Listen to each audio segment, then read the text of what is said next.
Just before midnight, we present The Man Who Invented Yesterday by James Follett. The Man Who Invented Yesterday.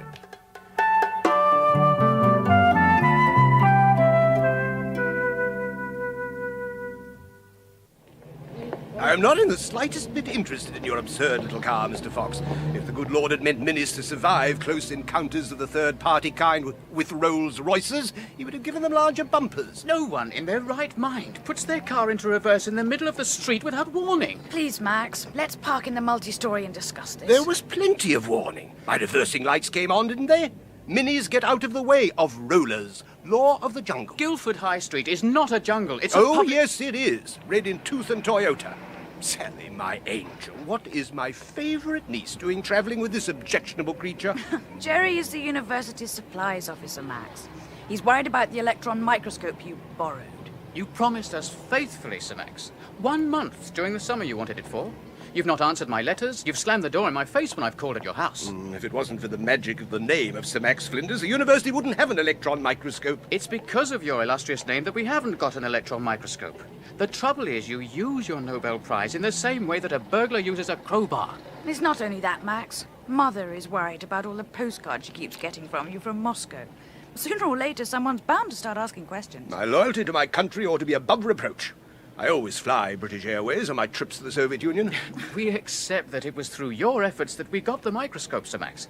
But remember, it was you who assured the trustees the microscope would be put to good use. Ah, damned admin types. My DNA recombination work is good use. They don't think so. They say that it's unethical. Well, there's no one apart from academician Alexei Kamovsky knows exactly what I'm working on. I don't see how. Look, it's stupid discussing this in the road. No, quite right, Sally, quite right. Now, if you two come and see me on, what's today, the 21st for dinner, I'll show you what I've been up to. I spy traffic wardens, a new and virulent form of life that was not synthesized as a result of DNA experiments. Do we get our electron microscope back? But of course, my dear fellow, of course.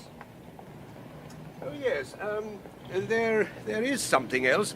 Do me a favor, Jerry, Mr. Fox, whatever your name is, and bring along one of the university's motor-driven still cameras and a tripod. What about my Mini? Oh, no, I won't be needing that. But I will need a few rolls of colour film. Might as well record the event for posterity in glorious Technicolor, eh? You can't help liking the old rogue. If he's been seeing Alexei, that explains the Moscow postcards. So who's Alexei? An old friend of Max's, a paleontologist at the Soviet Academy. His particular forte is Jurassic and Cretaceous reptiles, prehistoric monsters.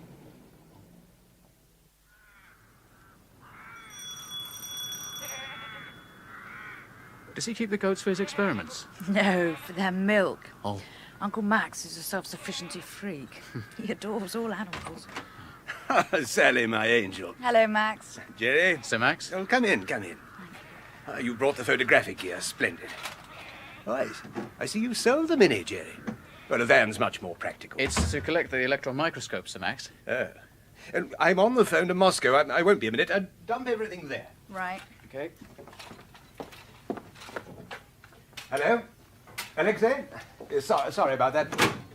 Look, as I was saying, the chart recorders have been showing an increase in activity.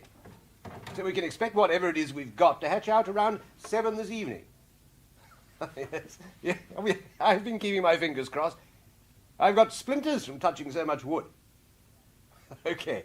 All right, you'll call at 10 this evening. Fine. Bye. Go on, out of the way, cat. Go on, shoot. They're still breeding then, Max? Oh, yes. Lovely to see you, Sally. Dad sends his regards.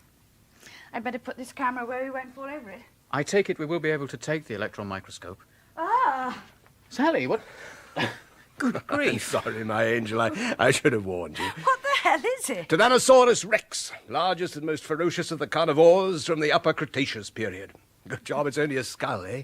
Those teeth are over 6 inches long. Honestly, Max, do you have to keep such a thing in the hall? No choice, my poppet. The front door's the only door in the house he'll go through. 2 of my more faint-hearted cats packed their bags and left the day I brought him home. Something else you borrowed? Yes, well, let's shift everything to the lab. I've got some coffee brewing in a retort.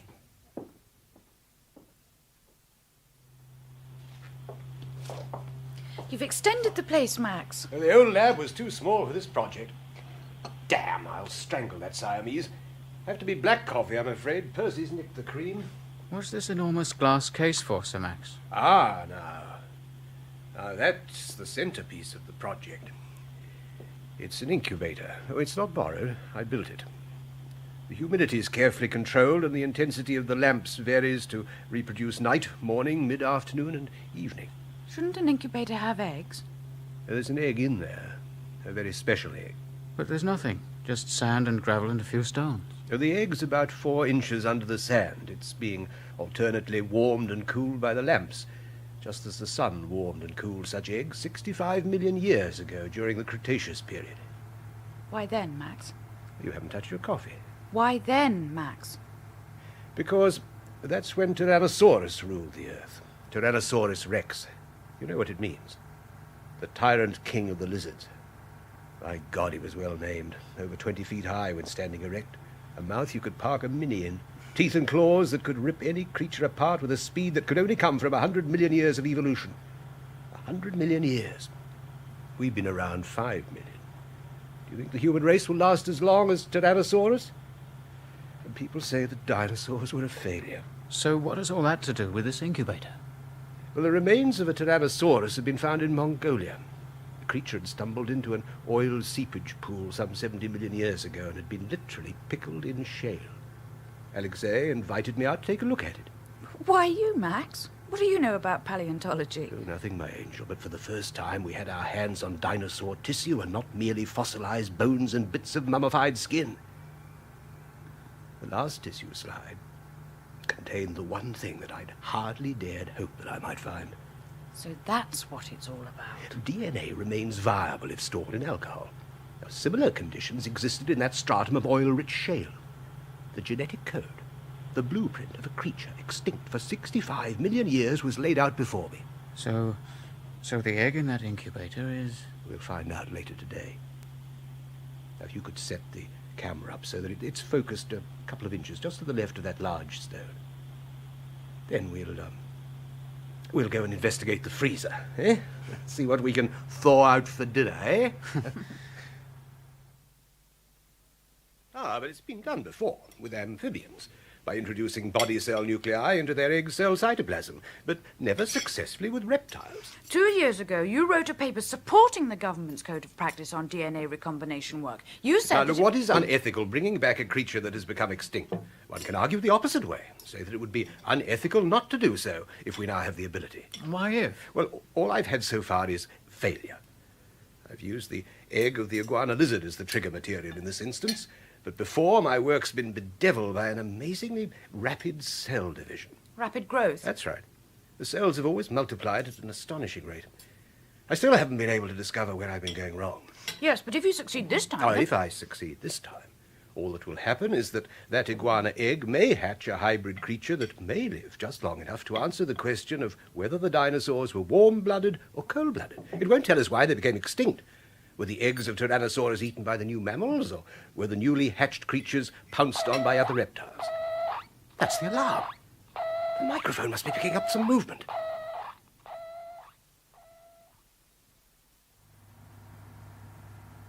Camera and tripod is all set, Max. Okay. Let's have the amplifier on so that we can hear what's going on.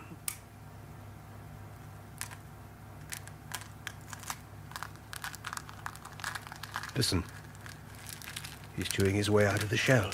Won't it suffocate under the gravel? But he's not resting, and yet fighting his way out of that shell must be exhausting him. Unless he is warm-blooded. Cold-blooded creatures can't expend energy as warm-blooded creatures can. That's why so many baby turtles die in their rush for the sea after they've hatched. Hey, the sand's moving. Start the camera. Quickly, man. Come on, little fella. Come on. There's a hand. Oh, my God, it's a hand. Shh. Have you ever seen anything so horrible? No, it's perfect. A perfect forearm of a Tyrannosaurus. Now his head. He's beautiful. I think I'm going to be sick. You can hear his breathing. Just look at him. Isn't he magnificent? And he's growing fast. What? His hand now completely covers that pebble, you see? Give me that pointer. That's it. Max, you've got to destroy it. Just ease him gently over to the side. See if his breath steams up the glass. Watch out, he can climb. The window! Quickly! Stop him! Mind the camera!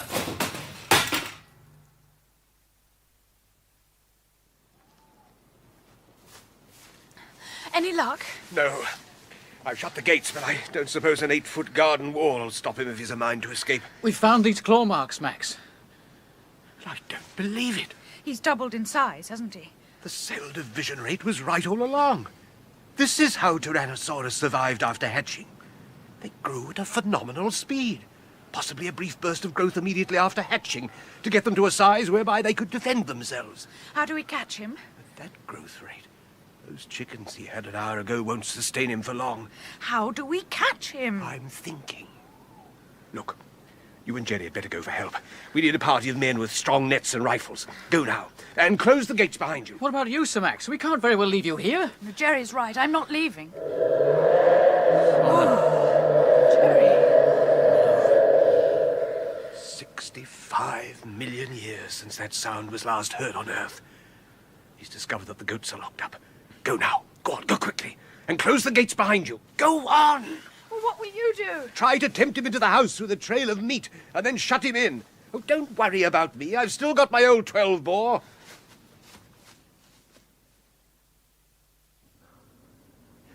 Come on. Come on, fella. There's a nice piece of kidney on the doormat. That's it. That's a good fella. Now the piece on the table. No, not this way, fella. There's nothing in here but me. The cupboard's bare, but for me. You have grown in 5 hours, haven't you, big fella? What are you now? 7 feet when standing erect? So, you've got a sense of smell, eh, big fella? And good hearing? Can you hear the motor in my tape recorder? Pea-brained and lumbering. That's how we thought of you, but we were wrong. You were fast and cunning, weren't you, big fella? But then you had to be to rule this planet for 100 million years. We're newcomers, eh? You can hear me, can't you? Come on. Come on, big fella. But if you want me, you'll have to tear down the door.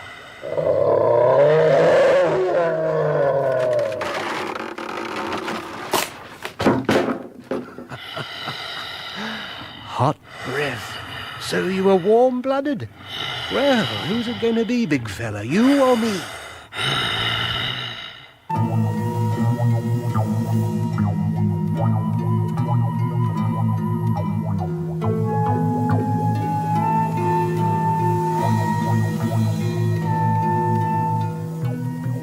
In The Man Who Invented Yesterday by James Follett, you heard Alan Rowe as Sir Max Flinders, Graham Faulkner as Jerry, and Jenny Twigg as Sally.